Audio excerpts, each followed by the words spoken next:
Nouvelle aurore, nouvelle espérance. Mesdames et messieurs, bonjour et bienvenue dans La Voix de l'éducation, votre émission qui s'occupe des questions éducatives, à la culture de l'éducation et qui s'intéresse également à l'éducation, évidemment, transversale de tous les secteurs de la vie et du développement humain. La vie est belle en ce qu'elle nous offre chaque jour un présent sur lequel nous pouvons agir en toute liberté, un présent qui nous appartient, un présent qui peut modeler notre futur.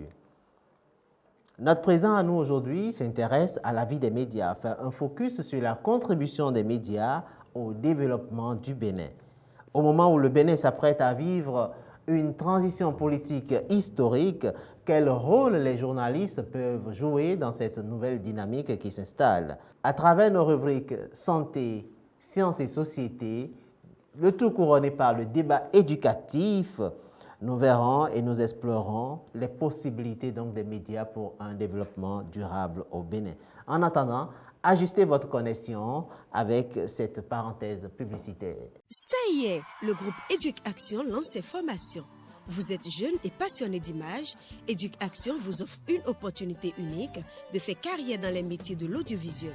Monteur, infographe, cadreur, droniste, photographe, graphiste, etc. Dans un cadre d'entreprise, Éduc-Action déploie une formation à 90% pratique avec des professionnels avertis, dévoués et disponibles.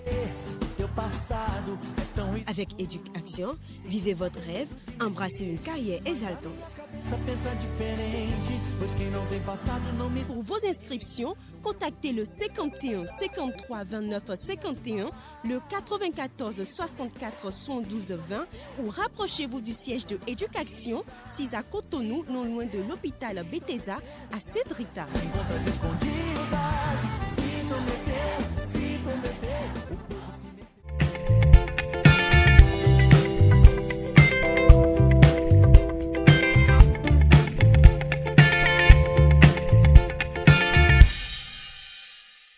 Bonjour à nouveau, je suis heureux de vous savoir connecté à Éduc-Action, votre spécialiste des questions éducatives. Comme le disions à l'ouverture donc de cette émission, nous parlons de la contribution du rôle des médias aujourd'hui donc au développement. Dans cette transition historique qui s'annonce, et je vais travailler aujourd'hui avec mon collègue Adjei Ponom. Bonjour Adjei. Bonjour, cher Louis. Il paraît que les médias se portent très bien au Bénin. Parce que nous aurons la latitude durant cette matinée d'en discuter. En tout cas, on est sûr que vous êtes bien important. Oui, super bien important. Ben, super. Nous recevons aujourd'hui un journaliste, pas comme les autres. Il est président de l'association IMO. Il va définir tout à l'heure ce que c'est que IMO. Il a nom Fulbert Adjimeno. Fulbert, bonjour. Bonjour Louis, bonjour à tous. Merci de répondre à notre invitation. Et donc, nous allons aborder avec vous l'information scientifique et technique. Quelle exploitation pour la valorisation des résultats de la recherche? L'idée, c'est de voir effectivement, dans notre environnement aujourd'hui, qu'est-ce que donc le journaliste scientifique apporte au développement du Bénin. Et Adjei Ponom, il paraît que la science apporte énormément et que les journalistes contribuent. L'information, c'est le pouvoir, dit une citation célèbre. En matière scientifique, il ne s'agit pas de chercher le pouvoir, mais de mettre à disposition l'information scientifique et technique pour qu'elle serve à la valorisation des résultats de recherche, pour qu'elle soit exploitée, pour contribuer effectivement et efficacement au développement national. Justement, et ces informations sont contenues dans les mémoires, les thèses, les articles scientifiques et autres publications scientifiques. Et c'est la raison pour laquelle nous sommes aujourd'hui avec Fulbert Adjimeno. Cher Fulbert, bonjour. Bonjour. Alors, cher Fulbert, déjà, comment se porte le journaliste scientifique au Bénin? Alors, je dirais que les journalistes scientifiques se portent bien dans un environnement aujourd'hui qui est très prometteur, mais qui est aussi très complexe à la fois. Prometteur parce que quand on compare la décennie actuelle à la précédente, on parle de plus en plus d'agriculture dans les médias, on parle de santé, on parle du numérique, dans les médias comme dans les débats publics. Mais dans le même temps, on a un défi en tant que journaliste de pouvoir aider à faire circuler l'information scientifique du laboratoire à des différents niveaux de décision. Le citoyen doit décider sur la base d'une information scientifique. Le décideur politique doit décider aussi sur la base d'une connaissance scientifique. Donc, comment, en tant que journaliste, on arrive à faire cycler l'information pour que ça soit utile à l'aide à la décision. Et ça, c'est le gros défi qu'on a actuellement. Et on n'a pas forcément les capacités en tant que journaliste parce que pas suffisamment formé pour ça. On est dans un environnement très challengeant parce qu'aujourd'hui, le premier élément, la première compétence du journaliste scientifique, c'est la veille scientifique et technologique. Quand on n'a pas la compétence de veilleur, on passe à côté de beaucoup de choses dans un monde de bruit, dans un monde de saturation d'informations. Et donc, c'est challengeant, mais c'est en même temps prometteur parce que vous avez aujourd'hui beaucoup de structures qui se mettent en place pour la recherche. Et donc, on se dit que c'est prometteur. Mais vous voulez dire qu'il y a beaucoup d'exigences à être journaliste et scientifique, c'est ça? C'est un métier très rigoureux. Beaucoup de chercheurs n'arrivent pas à s'entendre avec les journalistes parce qu'ils ont souvent peur de ce qui est produit par la science soit dénaturé par les médias. Parce que le journaliste veut simplifier, mais dans son rôle de simplification, il arrive qu'il dénature parfois la connaissance scientifique. Et donc, vous pouvez publier une information scientifique et recevoir le lendemain un coup de fil du chercheur qui vous dit « mais vous m'avez accordé 1 heure d'interview et vous n'avez utilisé que 20 secondes dans votre journal parlé.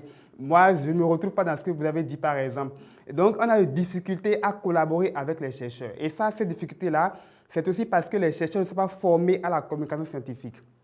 Pour eux, c'est qu'il faut toujours la méthodologie, l'approche, je dévoile mon contexte, la méthodologie, après je vous dévoile mon résultat dans un langage purement technique et scientifique. Le journaliste, lui, il veut ce qui porte du sens, ce qui a du sens pour le lecteur, ce qui a du sens pour le décideur, ce qui a du sens pour son public. Arriver à sortir du jargon et vulgariser l'information. Vulgariser l'information scientifique. Donc ça, c'est devenu beaucoup plus parfois très complexe pour des chercheurs qui n'étaient pas habitués à des médias et pour des journalistes aussi qui n'étaient pas habitués à des chercheurs.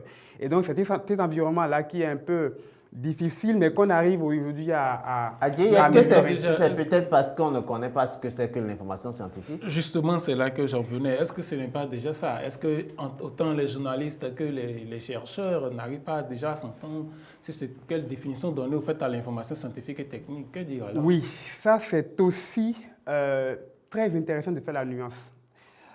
Une information scientifique, c'est d'abord l'ensemble des connaissances scientifiques donc produites par la recherche scientifique, les expériences de terrain ou par l'innovation, tout simplement. Donc, on peut avoir des productions scientifiques, des connaissances scientifiques. Une connaissance scientifique, c'est quelque chose qui a de nouveau. Donc, il y a une étude qui apporte une nouvelle connaissance. Quand ce n'est pas nouveau, ce n'est pas une connaissance scientifique. Donc, le chercheur apporte quelque chose de nouveau. L'innovation technologique peut apporter quelque chose de nouveau.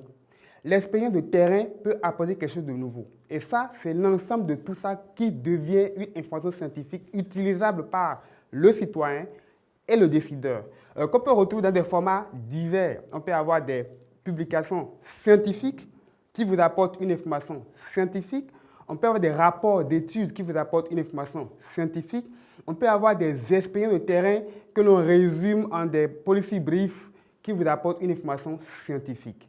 Est-ce ça la classification qu'on peut en faire? Oui, on peut faire plusieurs types de classifications, par exemple. On peut faire des classifications suivant la nature de l'information scientifique. Quand vous avez, par exemple, des informations scientifiques qui ont suivi un process donné de recherche scientifique, là, vous avez beaucoup plus des publications scientifiques, vous avez des articles revus par les pairs, ça rentre dans les formats beaucoup plus académiques. Vous avez des connaissances scientifiques qui sont produits par des professionnels, par exemple, des rapports d'études, des audits, des rapports de capitalisation et autres. Donc, en fonction de la nature de l'information, on peut les classifier suivant le processus, suivant le langage utilisé aussi. Donc, un article scientifique, vous pouvez l'avoir sous forme de blog, vous pouvez l'avoir sous forme d'article, publication scientifique, vous pouvez l'avoir sous forme aussi de support de vulgarisation. Mais l'essentiel, c'est qu'on a au moins dans chacun des supports une information scientifique. Aujourd'hui, le milieu scientifique béninois est assez riche, avec beaucoup de productions. Mais on ne sent pas le rôle du journaliste, justement, dans la vulgarisation de ces productions. Qu'est-ce que vous faites concrètement? On ne sent pas le rôle du journaliste scientifique parce que, justement, nous avons un journaliste scientifique est encore embryonnaire. Malheureusement, qui est encore embryonnaire. Et aujourd'hui, au niveau du réseau des journalistes scientifiques d'Afrique francophone, on prend conscience de cela, on essaie de travailler à former davantage des journalistes à travailler sur la matière scientifique. Il y a tellement de matières. Moi, je suis beaucoup plus actuellement dans la veille scientifique. Et quand j'ouvre mes tableaux de bord, c'est énormément de connaissances scientifiques produits par des chercheurs béninois qui essaient dans leur domaine, mais on n'a pas le temps suffisant pour travailler sur tout ça quand on est seul. Et donc, il faut former des jeunes aujourd'hui depuis les écoles de journalisme. Malheureusement, aujourd'hui, nous n'avons pas des écoles qui travaillent à former depuis le premier cycle des journalistes scientifiques. On n'a pas des journalistes spécialisés. Même en master, on n'en a pas du tout encore.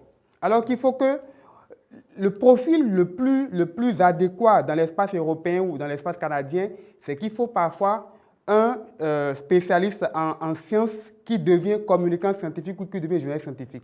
Vous avez beaucoup plus en Europe des formations de master en journalisme scientifique réservées à des environnementalistes, à des médecins. C'est-à-dire des scientifiques à la base. Scientifiques à la base. Et donc, c'est plus facile de faire une migration de la science vers le journalisme scientifique. Mais pour quelqu'un qui est très cultivé, qui fait du journalisme, c'est aussi très facile de quitter le journalisme pour le journalisme scientifique. Mais on n'a pas encore su articuler cela dans notre écosystème académique. Et j'espère qu'on va en arriver là parce que sans ça, la confiance entre le chercheur et le journaliste ne pourrait pas se développer. Et dès qu'il y a la confiance, c'est facile. Un coup de fil. Ah, Fulbert, est-ce que tu as vu telle chose que je viens de faire? Ah, c'est intéressant. Et on passe à la publication de l'information scientifique, mais aussi à la critique. Parce qu'on pense souvent que faire du journalisme scientifique, c'est juste communiquer sur la science. Mais le journaliste a aussi le devoir de critiquer la connaissance scientifique. Il y a des médias dans lesquels, SciDev, vous ne pouvez pas publier un article dans SciDev sans avoir l'avis d'un chercheur contradictoire. Bien que vous avez une étude, vous proposez à SciDev, on vous demande, trouvez-nous 1 ou 2, 3 chercheurs qui peuvent critiquer encore l'étude là qui a été réalisée au Bénin. Et donc, on pense souvent que oui, bon, parce que c'est une science, donc elle est une vérité d'évangile. Mais ce n'est pas le cas. Il faut forcément que d'autres puissent apporter leur regard critique. Mais quand vous commencez par critiquer et que votre vis-à-vis n'est pas suffisamment informé que c'est le cas, il vous dira pourquoi j'ai fait telle étude et puis vous allez chercher encore tel autre profil pour venir critiquer ce que j'ai fait. Donc, ce n'est pas de la communication scientifique, c'est du journalisme parce que ça reste neutre et ça reste rigoureux aussi dans le traitement. Alors Fulbert, nous avons dit que nous sommes dans une transition politique et que le nouveau président va s'installer dans quelques jours. Qu'est-ce que le journaliste scientifique au Bénin peut vraiment apporter à cette nouvelle dynamique qui arrive? Beaucoup à apporter en termes de contenu parce que le politique, il a besoin de matière pour décider. Il a besoin de données pour décider, de données actualisées et contextualisées. Et il n'a pas le temps d'aller lire des revues scientifiques. Il n'a pas le temps d'aller consulter des rapports de 200, 400 pages. Et donc, celui qui peut lui apporter l'information, c'est le journaliste d'abord. Le journaliste lui apporte l'information à travers le point qu'il fait des publications scientifiques, des innovations technologiques, etc. Donc, il a l'information scientifique. Certes, qu'il y a d'autres canaux. Il y a les autres supports de diffusion de l'information que les communicants vont aider à gérer. Maintenant, le journaliste scientifique, lui, critique encore la matière scientifique pour aider encore à ce qu'on puisse progresser dans cette recherche-là, dans cette perspective d'avoir une solution à un problème. À supposer qu'on ait un problème de santé publique, un chercheur ou 2, 3 travaillent sur le sujet. Supposons que c'est le diabète. 2, 3 chercheurs travaillent sur le sujet. On se rend compte qu'on a besoin de l'apport maintenant des technologies pour améliorer, pour trouver des solutions et développer des supports pour aider à une meilleure prise en charge du diabète. Ce qui veut dire que le travail que le journaliste scientifique fait, ça inspire maintenant l'ingénieur en sciences techniques qui va développer une IA peut-être pour aider à accélérer peut-être la prise en charge du diabète. Et donc, on est là pour aider à inspirer d'autres chercheurs aussi. On est là pour aider les décideurs. Oui, mais pendant que vous êtes embryonnaire, que le journal scientifique est embryonnaire, qu'est-ce que vous faites concrètement? Parce que là, nous y sommes. Il faut former. Il faut former, il faut plaider aussi parce qu'aujourd'hui, les universités nationales du Bénin sont en train de formater les masters.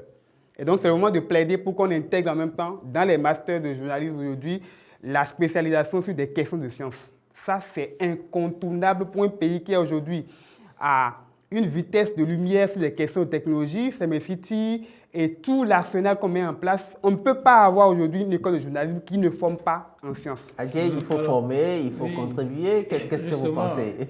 Oui, former, c'est intéressant. Plaider aussi, c'est intéressant. Mais justement, si des gens n'ont pas la passion d'aller vers le métier, comment est-ce qu'on fait pour développer cette passion-là, de sorte que ceux qui s'investissent dans le journalisme scientifique deviennent de plus en plus nombreux? La passion, c'est un enchaînement. Si vous avez des modèles qui montrent le chemin, ça va inspirer d'autres jeunes forcément. Et donc, s'il y a des gens, aujourd'hui, on a tellement de journalistes scientifiques au Bénin, mais qui sont parfois tellement dans l'ombre. Ils sont des pigistes pour des médias internationaux, mais ils ne sont pas forcément trop bavards sur le débat national. Vous avez des gens, Christophe, vous avez Hippolyte, vous avez tellement de gens qui sont chercheurs, médecins, chercheurs, mais qui sont journalistes scientifiques, qui écrivent pour des médias les plus sérieux. Ce qui veut dire qu'il faut davantage aussi militer en tant que journaliste scientifique à des moments donnés. Montrer qu'on peut former les jeunes, en le faisant, vous inspirer beaucoup plus aussi d'autres jeunes qui vont vous suivre et qui vont finir par aussi développer une passion pour le métier et on en aura davantage. Alors, développer une passion pour le métier, quel est donc votre mot de la fin pour que justement ces chercheurs que nous rencontrons dans nos universités, qui parfois ont peur des micros et des caméras, pour ces responsables de bibliothèques et même ces responsables au niveau institutionnel, quel est votre mot à leur endroit pour qu'ils ouvrent les portes grandement pour les journalistes scientifiques afin de leur faciliter le travail, que ce ne soit plus la croix et la bannière? Pour mettre fin aux barrières qu'il y a entre le chercheur et le journaliste, il faut développer la culture scientifique. La culture scientifique, c'est depuis le collège. Il faut aider les gens à s'intéresser à la science. Ça, c'est primordial. C'est le rôle du chercheur, c'est le rôle du journaliste, c'est le rôle du décideur. Le décideur à travers les écoles, le chercheur à travers aussi le service rendu à la communauté, parce que c'est un devoir aussi pour le chercheur de le faire. Le journaliste, parce que c'est un devoir aussi pour lui d'aider à éduquer les communautés. Et donc ça, c'est important, développer la culture scientifique. Deuxième chose, il faut former les chercheurs aussi à communiquer la science. Depuis la thèse, le doctorant, ce n'est pas la soutenance qui va peut-être développer le résumé et puis peut-être faire passer 2-3 articles dans les médias pour dire qu'il a soutenu un doctorat. Mais quel est le sujet? Donc, il faut former les doctorants, les masterants déjà à communiquer la science. Et pour finir maintenant, il faut davantage aussi structurer les médias à répondre à l'économie de l'attention qu'on a aujourd'hui. Vous ne pouvez plus développer les mêmes formats pour intéresser le public qu'on a actuellement. Les gens sont intéressés par des formats courts, des formats interactifs. Et donc, quand vous publiez une enquête de 2 pages, 3 pages, ils ne liront pas. Quand vous avez des formats interactifs, des formats... La plupart des médias se mettent aujourd'hui à des lives parce qu'ils veulent interagir avec leur audience. Et donc, vous ne pouvez pas parler de science et rester dans un format carré. C'est impossible. Une science aujourd'hui, c'est une science ouverte. Ouverte à la discussion avec les jeunes, ouverte à la discussion avec les communautés, ouverte à la discussion même dans les langues traditionnelles. Donc, sans ça, on ne pourrait pas vraiment arriver à développer une culture et un journalisme scientifique de qualité. Merci beaucoup, Fulbert Tibeno. Merci, Adjei Ikponon. On aura compris. Il faudra donc que le journaliste au Bénin aujourd'hui, surtout le journaliste scientifique, puisse aller à la rencontre de son public, ajouter des formats innovants, justement pour que cette branche donc, de la presse puisse contribuer à la nouvelle dynamique qui arrive. Merci, cher Ulrich Vital. Chers téléspectateurs, la chronique Sciences et Société de ce jour a accueilli Fulbert Adimerosu. Il est le président de l'association IMOScience Innovation Mediators Outreach for Science. Mon anglais est bon, je crois. Merci. Voilà. Et aussi membre du réseau des journalistes scientifiques d'Afrique francophone avec notre cher ami Kossi Balao. Ce matin, nous avons discuté de l'utilisation de l'usage de l'information scientifique et technologique pour la valorisation des résultats de recherche dans un Bénin qui se réinvente et qui prend désormais une nouvelle dynamique pour le prochain septennat. Chers téléspectateurs, merci et à la prochaine.